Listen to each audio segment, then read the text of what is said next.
ఆహ్వానం పలుకుదాము.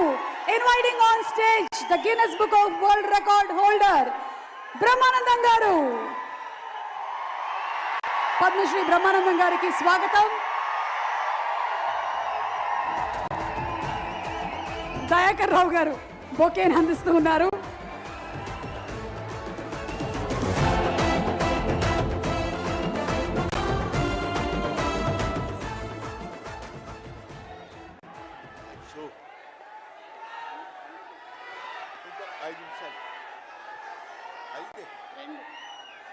మన ఇద్దరి మధ్య ఒక మాట నిలబెట్టుకుందాం. ఓకే.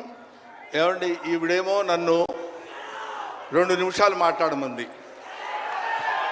నేనేమో 5 నిమిషాలన్నా మాట్లాడతానని అడుగుతున్నా. మా ఇద్దరి మధ్య బేరం కుదరటం లేదు. మాట్లాడేది ఎవరి గురించి? పవన్ కళ్యాణ్ గురించి. పవన్ కళ్యాణ్ గురించి మాట్లాడాలంటే 2 నిమిషాలు మాట్లాడటం కంటే చాలా థ్యాంక్స్ అండి, సంతోషం అని వెళ్ళిపోవచ్చు. అలా చేయనా సార్? 2 నిమిషాలు ఇక్కడ, 3 నిమిషాలు నాతో ఫోన్లో మాట్లాడరా? Okay sir. ఒకటి ఇప్పుడు ఇక్కడి నుంచి లెక్కేసుకొని టైము ఇందాకది కాదు.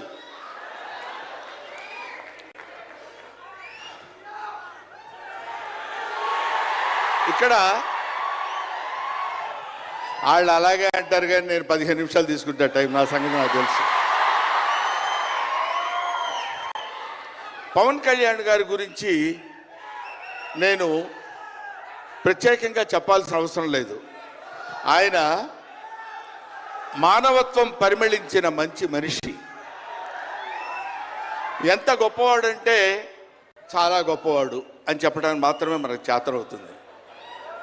చిన్నప్పటి నుంచి ఆయన 17వ సంవత్సరం నుంచి నేను చూస్తున్నటువంటి వ్యక్తిగా నాకు తెలుసు. అప్పటి నుంచి ఇప్పటి వరకు ఏదో ఏదో ఏదో చెయ్యాలి అనేటువంటి తపనతోటి సమాజానికి ఏదో ఉపయోగపడాలి, I want to do something for the society sir అని చెప్పినప్పటి నుంచి ఇప్పటి వరకు నాకు తెలుసు. అప్పటి నుంచి ఇప్పటి వరకు ఎదురు లేకుండా తనంతట తను వేసుకున్నటువంటి బాటలో నడుస్తూ వెళ్ళాడు తప్ప ఎవరి బాటలో నడిచి వెళ్ళలేదు పవన్ కళ్యాణ్. మైండ్ తన బాటలో వస్తున్నటువంటి ముళ్ళు, అవాంతరాలు, కష్టాలు, సుఖాలు తనంతట తాను ఎదురు తిరిగి రొమ్ము విరిచి నడుచుకుంటూ వెళ్ళాడు తప్ప ఎవరు వేసుకున్న బాటలో వెళ్ళలేదు. ఆయన వేసుకున్న బాటలో 10 మందిని నడిపిస్తూ వచ్చాడు.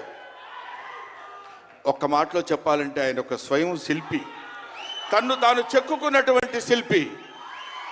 హీస్ ఎఫర్ట్ పెట్టి కష్టపడి పైకి వచ్చిన వ్యక్తి కాదు, హీస్ డెస్టినేషన్. నాకు తెలిసి ఆయన జీవితం ఒక అద్భుతమైనటువంటి సౌందర్యవంతంగా కళాకృతిగా తీర్చిదిద్దినటువంటి వ్యక్తి. ఈయన దేవుణ్ణి ఎందుకు నమ్ముకున్నాడు అనేటువంటి ఆలోచన మనకు వస్తే, ఏదో ఒక మధ్యతరగతి కుటుంబంలో పుట్టినటువంటి వ్యక్తి అలా అలా తను తాను పెంచుకుంటూ వస్తే తెలియదు భగవంతుడు ఎక్కడ ఎలా తలుపు తిప్పుతాడో తెలియకుండా ఆయన తను ఎలా మలుపు తిప్పుకున్నాడంటే, ఈయన సినిమా యాక్టర్ ఏంటి, ఎవరితో మాట్లాడు, ఎటు పక్కన నిలబడతాడు, ఈయన సినిమా యాక్టర్ ఏంటి అని మనం అనుకుంటే, కాదురా నువ్వు సినిమా యాక్టర్ అయి తీరాలని చిరంజీవి గారు, సురేఖ గారి ప్రోత్సాహంతో అక్కడ అమ్మాయి ఇక్కడ అబ్బాయి అనే సినిమాలో యాక్ట్ చేశాడు. పోనీ యాక్ట్ చేశాడు, అలా అయిపోయింది. అయిపోయిన తర్వాత అంతటితో ఆగాడా? మళ్ళీ ఎందుకు తిరిగాడో ఈ పొలిటికల్ లైన్లో తిరిగాడు. ఇది ఆయన చేసుకుంది కాదు, ఇది ఒక డెస్టినీ ఆయన నడిపిస్తుంది. అలా తిరిగి తిరిగి తిరిగి లేచిన కెరటం గొప్పది కాదు, పడి లేచిన కెరటం గొప్పది. ఎంతమంది ఎన్నైనా అనుకోనివ్వండి, సముద్రం అంతా ఒకసారి ఎదురొచ్చి గుండెల మీద కొట్టినా సరే స్ట్రైట్గా నిలబడి చెప్పగలిగినటువంటి ఏకైక వ్యక్తి మా పవన్ కళ్యాణ్. ఆ రాయి అలా నిలబడి ఉంటుందంటే సముద్రం వచ్చి గుద్దుకొని వెనక్కి వెళ్ళిపోవాలి తప్ప అది కదలదు. అది ఆయన గొప్పతనం కాదు, దిస్ ఈజ్ ఆల్సో డెస్టినీ.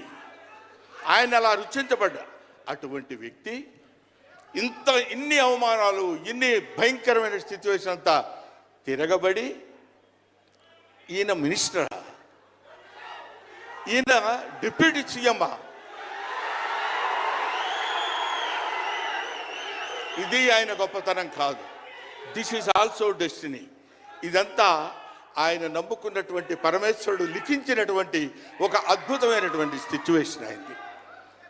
అందువల్ల పవన్ కళ్యాణ్ గారు బతుకు మీది చావు మీది, బతుకంతా దేశానిది అంతే. పుట్టుక మీది చావు మీది, ఈ రెండే మీవి. అలాగా తన ఎందుకండి ఆయనకి మేము ఎన్నోసార్లు చెప్పాం. మమ్మల్ని మామూలుగా నేను పెద్దవాడిని కాబట్టి డైరెక్ట్గా తిట్టలేక చిన్న మందలింపించినది. ఎందుకంటే మనకి ఆ రాజకీయాలన్నీ ఎందుకండి నో.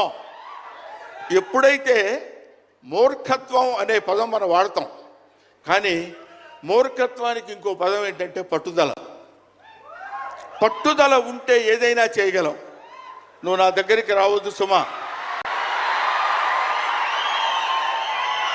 వెళ్ళు. పట్టుదల ఉంటే మనం ఏమైనా చేయగలం అని చెప్పడానికి మహానుభావులు ఎంతో మంది పట్టుదలతో పెరిగారు, పుట్టారు, పెరిగారు. ఒక లాల్ బహదూర్ శాస్త్రి పట్టుదల, ఎడం చేత్తో కుడి చేత్తో పుస్తకాలు పట్టుకొని ఎడని చేత్తో గంగానది ఈదుకుంటూ వెళ్ళి చదువుకున్నటువంటి దాదాసాహెబ్ ఫాల్కే అంబేద్కర్. ఆయన పట్టుదల. ఎంతమంది చెప్పినా వినకుండా నేను I want to know the truth అని చెప్పినటువంటి రమణ మహర్షి పట్టుదల, రామకృష్ణ పరమహంస పట్టుదల. వీళ్ళందరూ పట్టుదలతో పుట్టారు, పట్టుదలతో పెరిగారు కాబట్టే ఇవాటి వరకు ఇలా నిలబడగలిగారు. ఇప్పుడు నేను చెప్పేది, రేపొద్దున ఆయన ఎంత గొప్పవాడు అవుతాడనేది మనం నిర్ణయించలేము, మన చేతుల్లో లేదు. ఇవాళకి ఈ స్టేజ్కి వస్తాడని మనం అనుకోలేదు. ఇక తర్వాత ఏ శిఖరాలైనా అధిరోహించబోతున్నాడో అది ఆయన చేతుల్లో లేదు, మన చేతుల్లో లేదు. సకల సృష్టి స్థితి రేఖాడైన భగవంతుడి చేతుల్లో ఉంది. కాబట్టి ఆ నిర్ణయించినటువంటి ఆ డెస్టినీని నమ్ముకొని వెళ్ళేటువంటి మనిషి కాబట్టి ఆ మహానుభావుడు ఇంకా ఇంకా ఇంకా ఎన్నో స్థితులకు వెళ్ళాలి, ఎన్నో స్థితులను అధిరోహించాలి అని మనం కోరుకుందాం. అధిరోహించి తీరుతాడు. అస్తు అస్తు అస్తు, శుభమస్తు. ఇది జరిగి తీరుతుంది, ఇది నిత్య సత్యం. చాలు. ఏమయ్యా నువ్వు పొగట్టడానికి వచ్చావా ఇక్కడికి?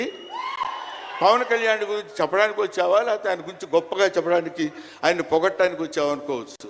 మీకు ఒక చిన్న విషయం చెప్తున్నాను. ఆయన సంవత్సరం క్రితం చూశాను, 1 year బ్యాక్ చూశాను, మళ్ళీ ఇప్పుడు చూస్తున్నాను. మధ్యలో ఒకసారి ఏదో ఒంట్లో బాగోలేదంటే మాత్రం చూశాను. ఆయనతో ఫోన్లో మాట్లాడింది లేదు, ఆయన గురించి నాకు తెలిసింది లేదు. మా ఇద్దరి మధ్య ఉన్నది స్నేహం కాదు, ఆత్మీయత. ఆత్మీయత వేరు, స్నేహం వేరు. ఆత్మలు కలిసేటువంటి ఒక అద్భుతమైనటువంటి సంబంధం మా ఇద్దరి మధ్య ఉంది కాబట్టి మనం చెప్తున్నాం. సరే, ఇక నీ సోది ఆపబోయా, చెప్పు హరిహర వీరమల్లు గురించి.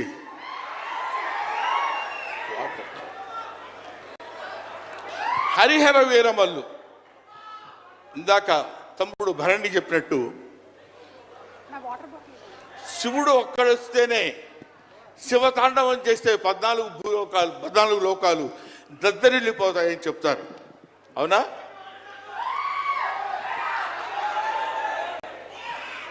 శివుడు త్రిశూలం పట్టుకొని తాండవం చేస్తే గడగడ గడగడగడ భూలోకం అంతా ఉణికిపోతుంది.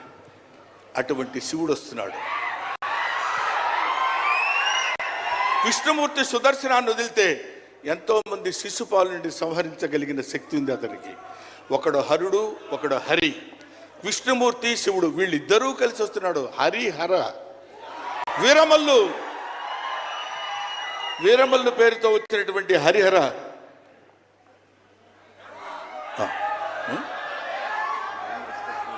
ఓకే, అందుకని హరిహర వీరమల్లు గురించి మధ్యలో చిన్న డిస్టర్బెన్స్ జరిగింది. సరే, ఏదేమైనా ఆ సినిమా గురించి ఇంక నేను చెప్పాల్సిన పని లేదు, మీరు చూస్తారు కాబట్టి నేను మాట్లాడదు. ఎందుకంటే పవన్ కళ్యాణ్ గారి గురించి ఆవిష్కరించి ఆయన గురించి 2 ముక్కలు చెప్పాలని. సరే, సినిమా గురించి అంటారా, ఇంకా ఆయన గురించి మనం ప్రత్యేకంగా చెప్పాల్సిన అవసరం లేదు. ఆయన కొట్టుకుంటూ ఇంకా రచ్చ రచ్చ రచ్చ రచ్చ కింద ఉంటుంది. ఇప్పటికే పవన్ కళ్యాణ్ గారు మరి ఆయన జాతకం ఏంటో నాకు తెలియదు, ఇలాంటి స్టైల్. అప్పుడెప్పుడో ప్యాంట్ మీద ప్యాంట్ వేసుకుంటే స్టైలు. ఆయన కారణ జన్ముడు కాబట్టి ఇంకా నన్ను అనవసరంగా వెనకాల జుట్టు పట్టుకొని లాక్కి వెళ్ళిపోయేటట్టుంది సుమ మా అమ్మాయి. కాబట్టి I wish you all the best. ఎప్పటికైనా మీ ఒళ్ళో తలపెట్టుకుని ఎక్కెక్కి ఏడవాలని పవన్ కళ్యాణ్ గారు. Thank you very much. మిమ్మల్ని ఇద్దరిని చూస్తే మాకు స్వామి నదికి పోలేదా సీన్ గుర్తొస్తుంది. Thank you so much Brahmanandam గారు. మనకి టైం రెస్ట్రిక్షన్స్ ఉన్నాయి కాబట్టి ఆ టైంలో క్రమశిక్షణ పాలించాలనేదే మా కోరిక. అండ్ అలాగే సినిమా డైరెక్టర్ గారు జ్యోతికృష్ణ గారిని, డైరెక్టర్ విత్ బ్రిలియంట్ విజన్, వేదిక మీదకి సాధారణంగా ఆహ్వానించేస్తున్నాము. అండ్ అలాగే నిర్మాత శ్రీ ఏఎం రత్నం గారిని సగౌరవంగా వేదిక మీదకి ఆహ్వానించేస్తున్నాము.